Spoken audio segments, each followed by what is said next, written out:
such choice lighting. This is a suspension bridge over a cool gorge. I think this will have some good ambience. I really hope it does.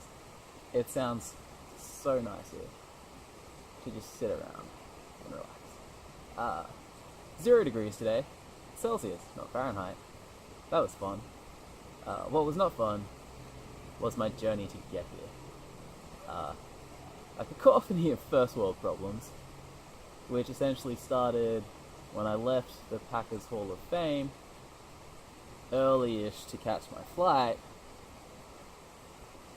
but then arrived at the airport to find out it was delayed by 2.5 hours. The fact that it was delayed could have been they could have let us know earlier than they did, and I could have stayed at the Hall of Fame, because the plane hadn't even left Chicago to get to Green Bay, and they still left it as on time. But yay. So as I was checking in, I got a Google notification saying it was delayed. I said to the check-in guy, "Oh, so we're delayed," and he's like, "Oh, we're delayed." That was fun. Funny thing in Green Bay Airport, because it's like kind of small, they sort of, I guess, run their shifts based on when flights are leaving and landing. So the period of time between where we were delayed and not, it's sort of, there was nobody there, so we couldn't even get like meal vouchers. So anyway, cut to a long story. I had a 3-hour layover in Chicago, which became a half-hour layover in Chicago, which meant that I was racing through O'Hare Airport again to not and didn't get any food. So I managed to grab a smoothie opposite the gate, and that was about all I had. They served peanuts on the flight, which was fun. Not peanuts, sorry. It was those pretzels. Fun. Nice and salty. Just what I needed for this very salty rant. Anyway, when I checked in at Green Bay as well, they said they couldn't put my bags all the way through to Vancouver. Apparently the layover was too long in LAX or something. It was 12 hours and 2 minutes. That was cool. Remember that, because it comes back later. The guy also said that I should be able to check in to the flight from Vancouver. Well, he said you will be able to check in 10 hours before your departure time. Also turns out that wasn't true. So when I land in LA, I'm thinking, do I sleep in this part of the terminal where I'm safe and can get food, like good food, from like a restaurant that's open? Or do I run down and grab my bag that I have to get off baggage claim? I did this supposedly sensible thing of getting my bag from baggage claim, and then proceeded to find out that I couldn't check in and leave my bag there. And so I spent 12 hours bumming around LAX, outside, nothing to do. I got a Subway sandwich and a Subway hot food chicken tender. Nothing like the hot food stuff that you get in Japan. I was rather disappointed. Brought back some decent memories of Japan though, that was cool.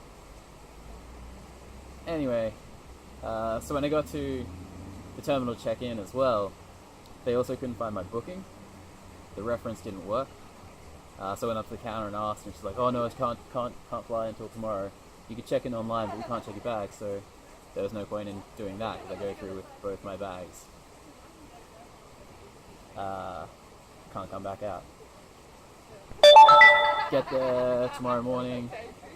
Get there this morning, and then rock up at 4 a.m. like she said. No staff are there. An alarm buzzes because the conveyor belt's completely wrecked, and it's just like going on and on for 10 minutes. They finally turn it off. Then it happens again. Still no staff there. Staff finally turn off at 4:30. And then we get to finally get up to the booth, and I'm like, yes, new day, put in my code. Doesn't work, not found. Put in my passport number, no, not found. That's cool, alright. Get a receipt, go wait in line to go up and see the actual stuff at the counter was like 3 of the staff looked very uninterested. 1 of the staff seems whatever. Another staff member, I'm like, please, oh please let me get her. And yay, something nice happened. Walk over to her, she's like tapping away, looks a bit concerned at the computer screen, taps away, walks away with that, just a moment, sir, and I'm like, no, here we go. But it turned out to be okay. What had happened was it's a code share flight, because I was flying United and then Air Canada. But United only bought me the ticket. They didn't actually reserve a seat on any of the planes. So I'd bought a fare to Canada, but I didn't have a flight associated to it, even though it was in my itinerary. I don't understand how it didn't work, but yeah, that's the thing. It didn't. And so she had to make a whole new reservation for me. Unfortunately, the flight wasn't busy, because if it was, I'd have been completely wrecked. But what she also did was put me in the emergency row exits, which meant I had a heap of leg room. But also the emergency row was empty, so I had all 3 seats. I got to lie down. I'm pretty sure she slid on a food voucher as well, because I'm pretty certain I was meant to pay for food, and I didn't have to, I was just given it. I'm like, yes. So yeah, a heap of first world problems that were made alright, and now I'm in Vancouver, and Vancouver is very pretty, and it's nice and warm. I'm only wearing a hoodie and a shirt. Classic Harry Potter stuff. That's my first world moan video, I guess.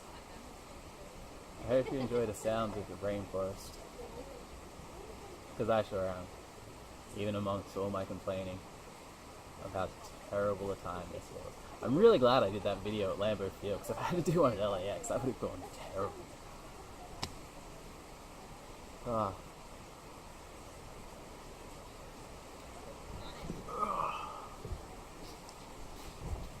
I still should have worn gloves, because my hands are freezing.